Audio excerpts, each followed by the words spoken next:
Hello, welcome back, and you can see now the light's starting to fade really quickly. This is probably a good point for me to carry on.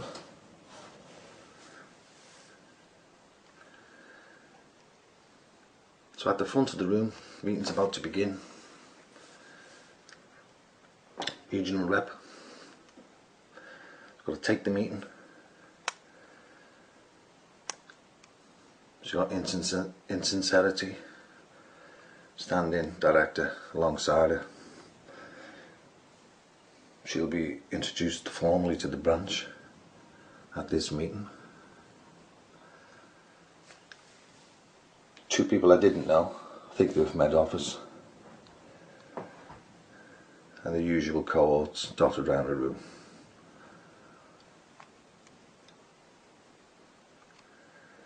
She begins by reading the original letter, because if you've watched the other ones you'll know that I had a copy of the original letter, so they couldn't use the phony one they'd made up.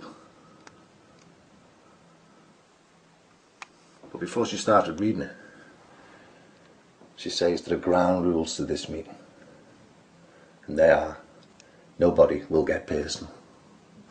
Anyone who gets personal, then this meeting will end. This is your chance to have your say. Gives a bit of care and spiel, and then begins. She reads the letter. There's a train. Look at that. Is there people on it though? I think there might have been one or two there.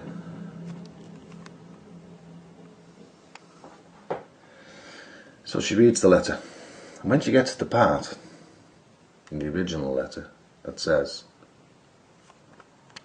there's a small group who have their own agenda and it's detrimental to the cause and I think they should go, she reads that bit, looks up and says to the room,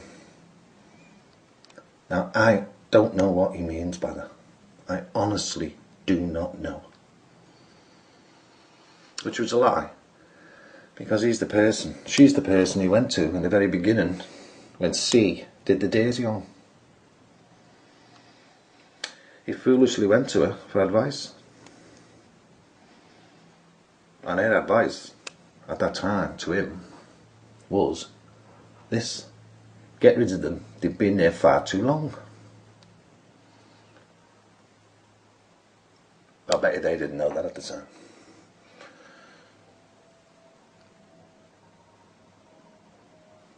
So basically, her advice was in that letter, and that's what he wrote.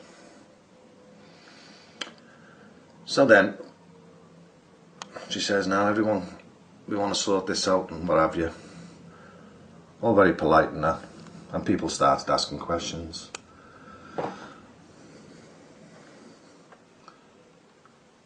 One or two regular Samaritans who knew the director said they couldn't understand why he'd gone.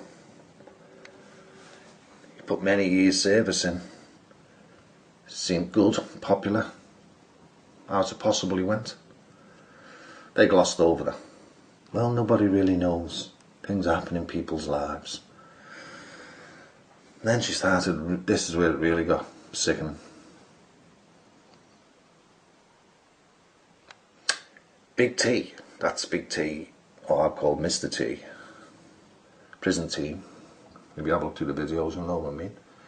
Goes through the strop. Then he got asked to stand down. He's sitting sort of to my right in a different row, looking very holier than thou, quiet. As I can tell, it was all pre-arranged. She looks up and goes, it's like, what's his name? Mr. T. We've known one another a long time. Does a little aside, you know, to keep everyone calm and nice. And we go back a long way. So now you can also imagine this is why I never stood down. And how can I put this?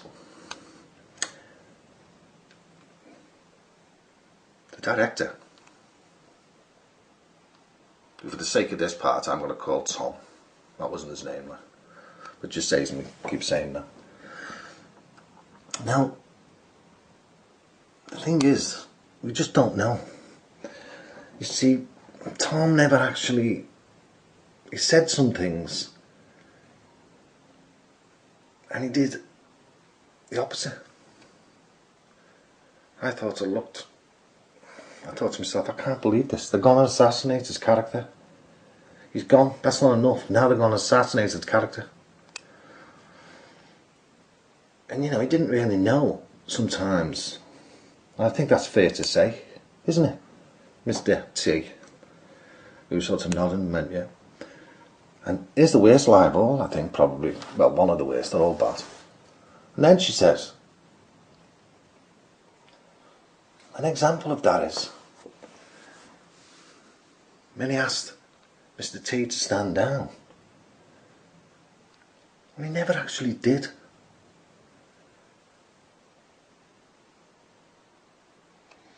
I just thought, this is weird, this is insane. And then Mr. T replies back, no, he didn't get in touch. I've seen the emails. I was present once when he actually rang them.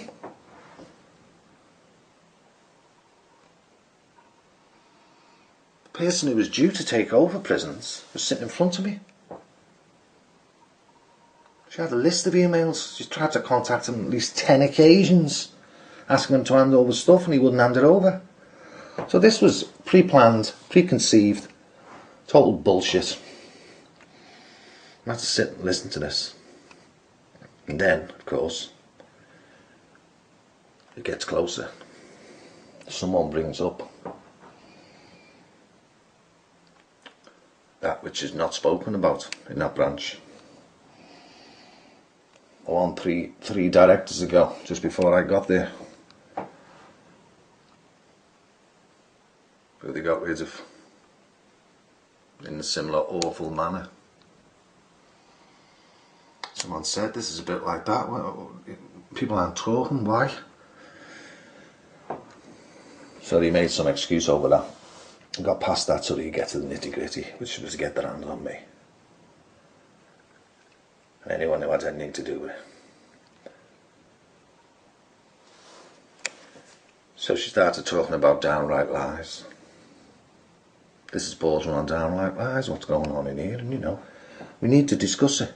It's got to be talked about. Of course, I wasn't going for that bait.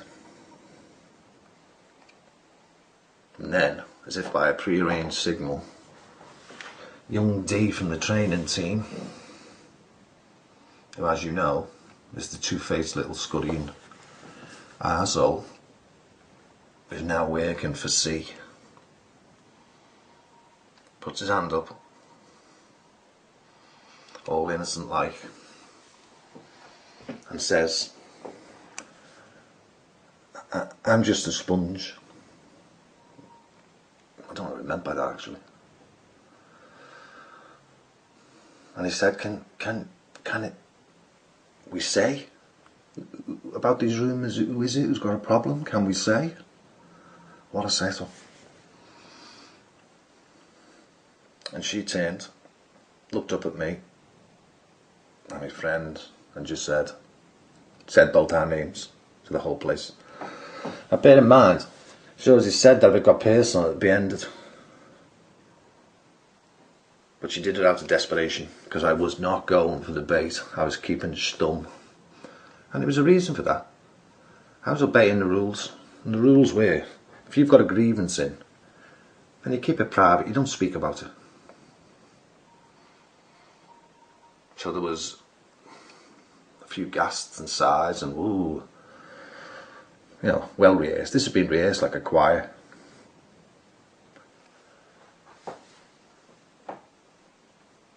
And when I refused to speak, so did my friend. She then said our names again. This is the chance to speak. At this point, I just replied, I don't want to speak.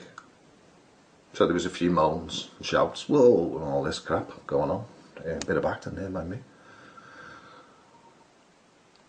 Bit of dramatic effect. So I just said, there's a grievance, an ongoing grievance. I don't want to prejudice the grievance. And she said, to let everyone know, and I'm part of that grievance, aren't I? To which I said nothing. A few people went and said, why and all this, why don't we speak, whatever, like. And I just said, I tried before. Turned into a fiasco with people shouting. And then the hidden hand of T leaned round, calmly as you like, and said, oh no, it wasn't like that.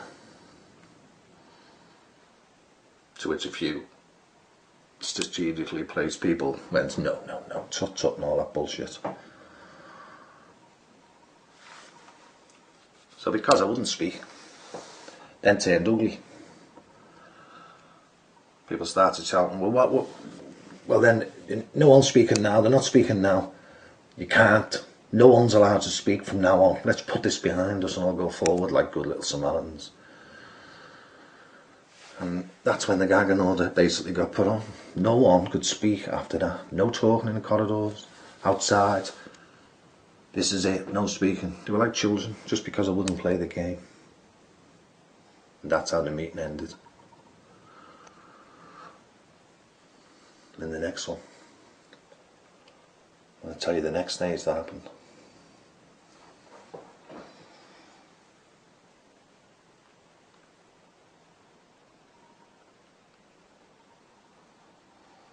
I think at this point we'll just focus on that and say, see you in the next one.